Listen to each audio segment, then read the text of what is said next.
Kadınla kaç para ilişkisini yaşıyorsun aylık, günlük diye o kadar bir aşağılanma kelimesini yaşadık yani.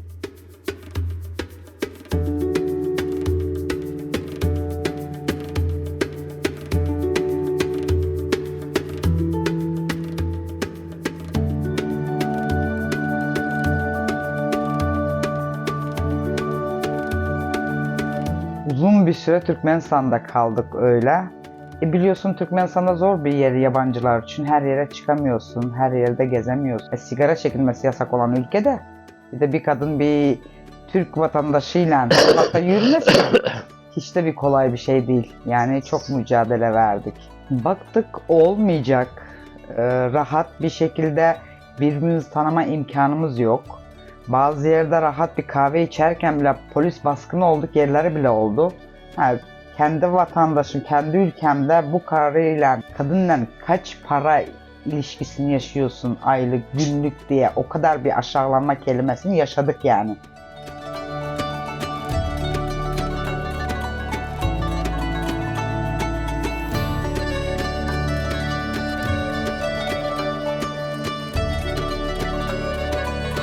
Sevdim yani gerçekten bu sevgi nasıl anlatılıyorsa öyle yani. Gözü kapalı ülkemi de bıraktım, evimi de bıraktım. Her şeyimi bıraktım.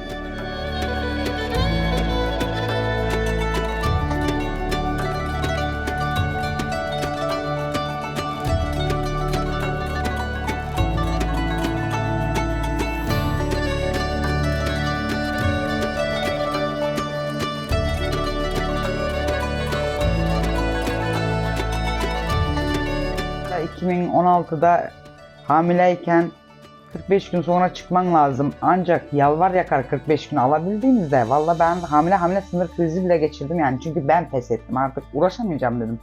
Türkmenistan'a gidiyorsun, bir Türk'le yaşıyorsun. Ya affedersin kullanacağım orospu gibi bakılıyorsun.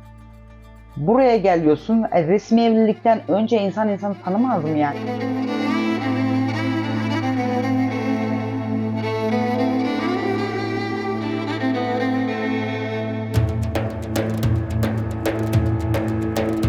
Süreç Türkmenistan'da 3 ay çıkışını yasakladılar benim. Normal şekilde evli, resmiyet evliliğimiz olmasa da burada bir evimiz var, bir karı koca adımız var. Yani imam nikah devlet bakmıyor ama bizim kalbimizde artık biz karı kocaydık yani.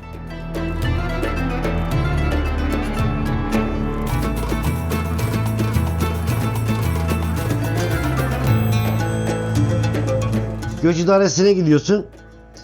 Resmi nikahınız yok. Biz seni tutamayız. Çocuğu ne yapacaksın o zaman? Çocuk var mı? İlla Türkiye'de bir sürü resmi nikahsız yaşayanlar var. Bu yasayı koymuş devlet.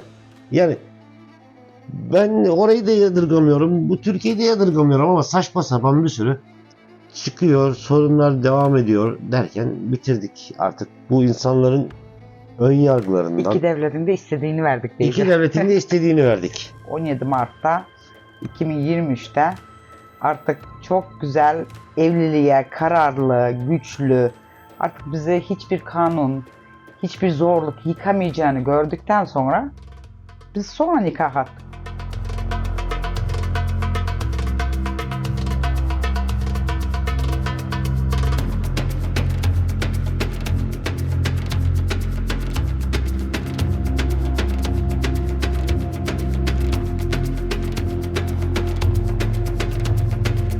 К сожалению, этот вопрос обострился из-за равнодушия туркменских властей. Когда набралась проблема до сотен, если не тысяч людей, то в этом случае нужно иметь твердую политическую волю туркменского консульства или Министерства иностранных дел, признать это и, как просят многие туркменские мигранты, легализовать их положение, то есть выдавать паспорта в туркменских консульствах, как это делают во многих государствах, во многих. И это не очень-то трудозатратно, не очень-то материально затратно.